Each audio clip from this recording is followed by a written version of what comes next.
So questions are raised whether media is performing its role as it should, and they follow the norm of being free from any bias or prejudice and truly uphold independent press.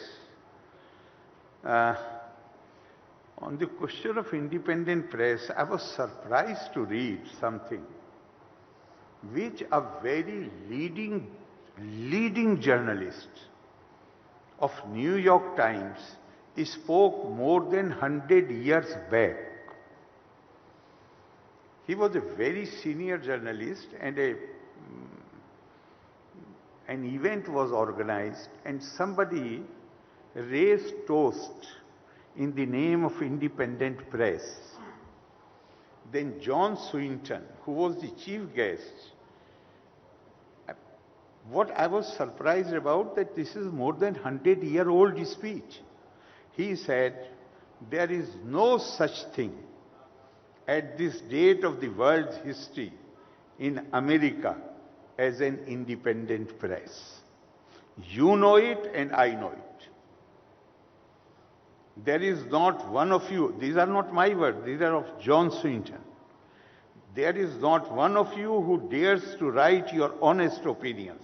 And if you did, you know beforehand that it would never appear in print. I am paid weekly for keeping my honest opinion out of the paper I am connected with.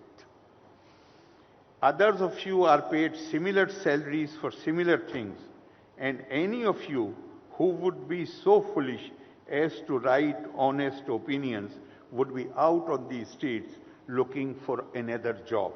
And he goes on, there are a few more paras, and the last para is such which I would definitely not like to read to this audience. It's so strong. So, these are the actually,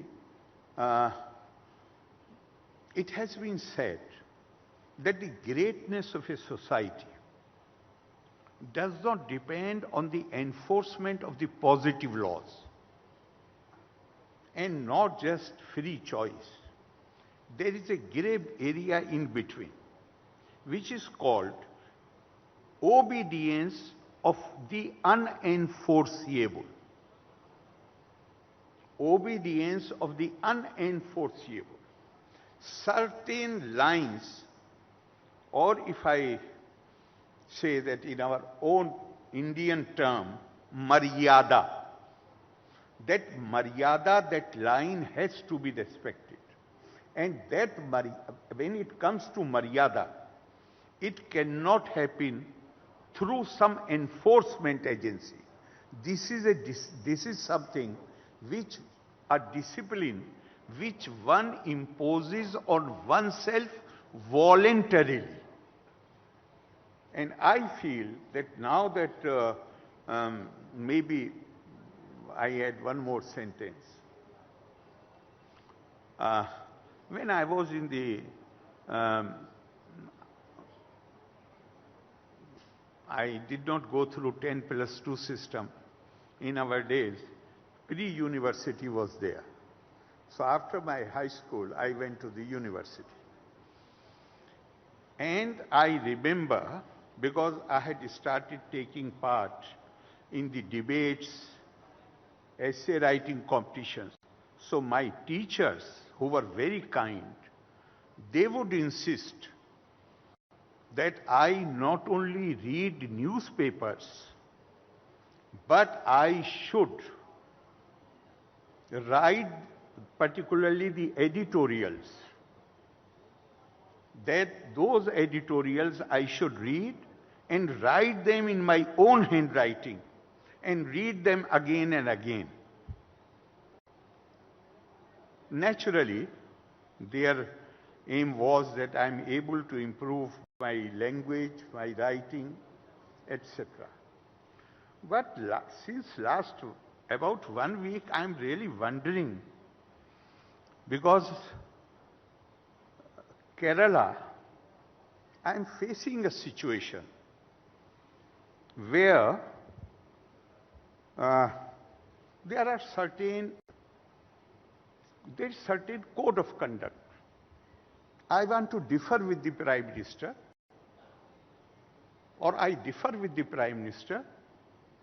In 1986, I resigned my job before I started criticizing the decision which he had taken.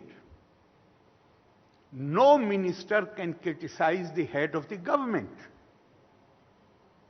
But a minister in Delhi dared to criticize the head of the state.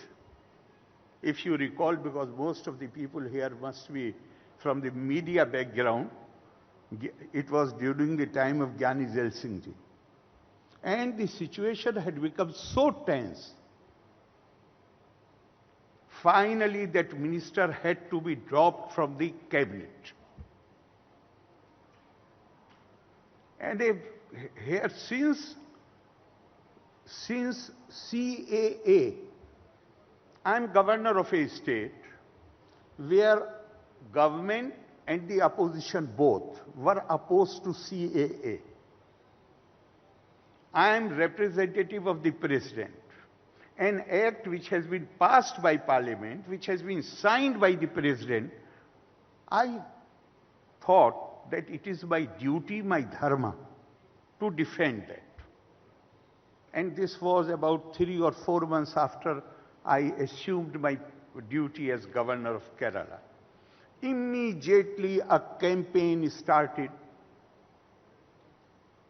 Every day statement, I am here to implement BJP RSS agenda. I am here for this purpose. I am here for this purpose. I wondered that if the ministers cannot criticize the head of the government, how dare they criticize the head of the state? Therefore, last week, I put a Twitter. I said, if any minister makes a statement which aimed at lowering the dignity of the office of the governor, it will invite action, including withdrawal of pleasure. One may agree, one may disagree. But I am so surprised to see channels, newspapers, everybody, in fact, I consulted every dictionary, whether pleasure is synonym of sacking. But everybody is saying that I have threatened to sack the minister. No, I even consulted the Black's Law Dictionary. Nowhere pleasure is a synonym of sacking. Because as governor, there are 2 parts of my oath. One is to defend, protect and preserve the Constitution. Second is to serve the people of my state to the best of my ability. If I see something happening, for instance, my state is the only state where every minister has a right to appoint 25 persons in his personal staff, and they become entitled to lifelong pension after serving for 2 years. Whereas a man in the army, he cannot become entitled to pension before he has completed 10 years of service. Therefore, what I said before this Twitter, I said that I have taken oath also to serve the people of Kerala to the best of my ability.